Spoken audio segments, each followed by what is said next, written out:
भारत दशकों से cross border terrorism का सामना कर रहा है। आतंकवादियों ने भारत में हजारों निर्दोषों की जान ली है।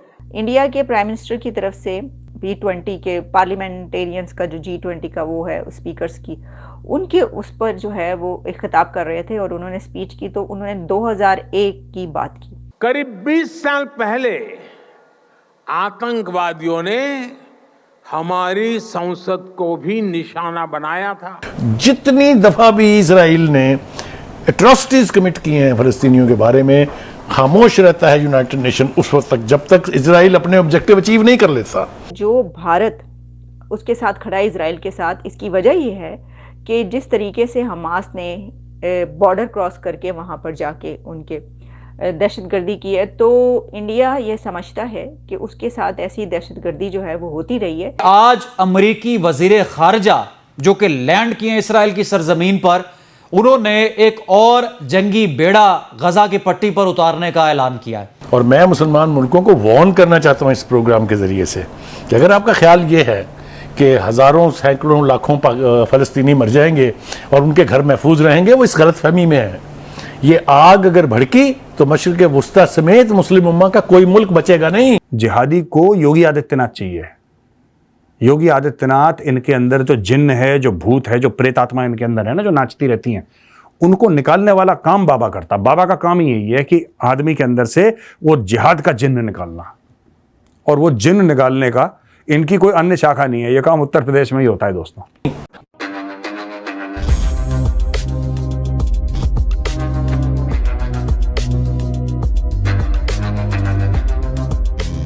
नमस्कार दोस्तों हमारे प्रधानमंत्री मोदी जी ने G20 के पार्लियामेंट्री सेशन में इजराइल और हमास के बीच में हो रही लड़ाई को लेकर के बातचीत की।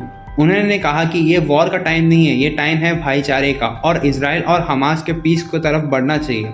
लेकिन दोस्तों इसके साथ साथ हमारे प्रधानमंत्री मोदी जी ने टेररिज्म को लेकर के बात की। उन्होंने कहा कि भारत भी एक बड़ा विक्टिम है टेररिज्म का, जहां पर 2001 में भारत के पार्लियामेंट में अटैक किया गया, और इसी तरह से कई सारे अटैक्स हुए हैं भारत के टेररिज्म के, और आतंकवादियों ने हज़ारों भारतीयों की जान भी ली है।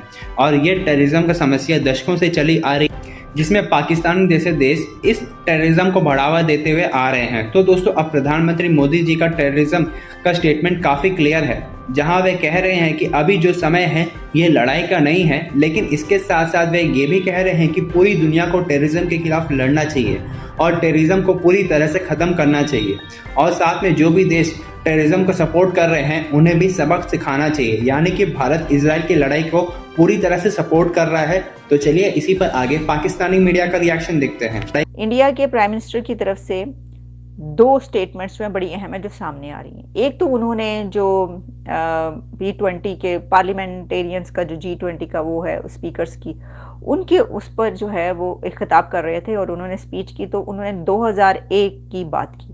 2001 में आपको पता है, यानी उन्होंने मुंबई पर होने वाले हमले और जो दहशतगर्दी वहाँ पर होती है उसके पर बात की। और इससे ये भी पता चलता है कि जो भारत उसके साथ खड़ा है इजराइल के साथ, इसकी वजह ये है कि जिस तरीके से हमास ने बॉर्डर क्रॉस करके वहाँ पर जाके उनके दहशतगर्दी की है, तो इंडिया ये समझता है कि उसके साथ ऐसी दहशतगर्दी जो है वो होती रही है।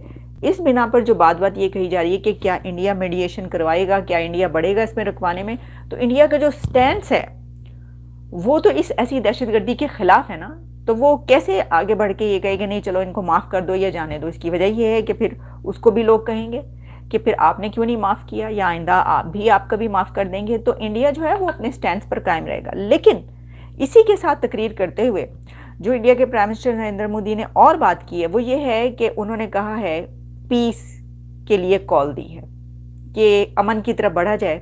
अब ये बहुत ज़रूरी है, और इसमें यह आ रहा है इंडियन मीडिया में कि PM Modi calls for piece in Israel, और उन्होंने कहा कि must stand against terror, time for piece and brotherhood.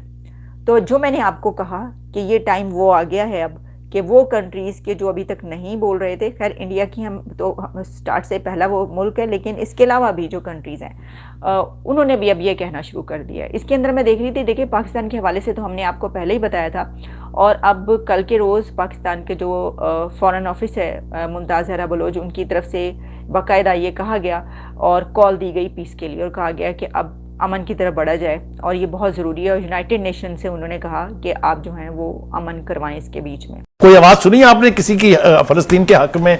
किसी ने कहा हो ये बमबारी बंद कर दें? सब बेगैरती कर रहे हैं, मुनाफिकत कर रहे हैं मुसलमानों के साथ। Guterres, thank you very much mister Guterres, at least there is one sane voice, और वो भी इसलिए है कि जो आपके ज़ेरे इंतज़ाम कैंप चल रहे थे वहाँ पर, क्योंकि अब बमबारी उन पर भी हो रही है, और बेपनाह बच्चे जो हैं फ़लस्तीनी, जो नस्ल कुशी का एक बुनियादी असूल है कि अगली जनरेशन के बच्चे मार दें ताकि कोई फिर उठ के फ़लस्तीन की बात ना कर सके, ये आज की बात नहीं है, ये कंसिस्टेंट है। एक रवैया है यूनाइटेड नेशंस का और ख़ासतौर से सिक्योरिटी काउंसिल का कि वो वक्त देते हैं पूरा इसराइल को, वो मुकम्मल तबाही मचा ले। 1948 से शुरू हो जाइए, 1973 की वॉर पे आ जाइए, 1967 की वॉर को देख लीजिए, जितनी दफ़ा भी इसराइल ने एट्रॉसिटीज़ कमिट किए हैं फ़लस्तीनियों के बारे में, खामोश रहता है यूनाइटेड नेशन उस वक्त तक जब तक इसराइल अपने ऑब्जेक्टिव अचीव नहीं कर लेता। इसराइल ने गजा की पट्टी को तहस नहस करना था, हो गई ना, 5 दिन तक किसी ने पूछा नहीं है उसको, किसी एक ने आवाज़ उठा के उसको कहा नहीं है कि आप बंद कर दें। ये कम से कम खुदा के लिए सिविलियन पॉपुलेशन को तो छोड़ दें। ये बात अपने मंतकी अंजाम तक पहुंच चुकी है कि फ़लस्तीनी हमास की सूरत में जो हमले कर रहे हैं उनका टारगेट फौजी चौकियां हैं, उनका टारगेट चौकियां हैं, उनका टारगेट पुलिस है। लेकिन इस तरह से अलल ऐलान, आप मुझे बताइए क्या हैसियत है नेतन्याहू की कि वो ये कहे कि the last Hamas man is dead. तो एक बात तो ये तय हो गई कि सच हो या झूठ, वेस्ट ने और अमेरिका ने इजराइल की मदद करनी है, चाहे वो जुल्म करे, चाहे वो सहूनी जो माइंडसेट है कि मुसलमानों को तबाह बर्बाद करना है उस पर अमल पैरा हो। अब देख लीजिए ना, अब पंगे बढ़ने शुरू हो गए हैं ना, बात अब गजा से आगे जा रही है। दमिश्क पे हमला कर दिया इन्होंने, हो गया ना, आपके सामने हुआ है ना। तो कहने का मतलब ये है कि ये फैलेगी आग, और मैं मुसलमान मुल्कों को वार्न करना चाहता हूँ इस प्रोग्राम के ज़रिए से कि अगर आपका ख्याल ये है कि हज़ारों सैकड़ों लाखों फ़लस्तीनी मर जाएंगे और उनके घर महफूज रहेंगे, वो इस गलत फहमी में है। ये आग अगर भड़की तो मशरिक़ वुस्ता समेत मुस्लिम उम्मा का कोई मुल्क बचेगा नहीं, जहाँ जहाँ भी आप हैं।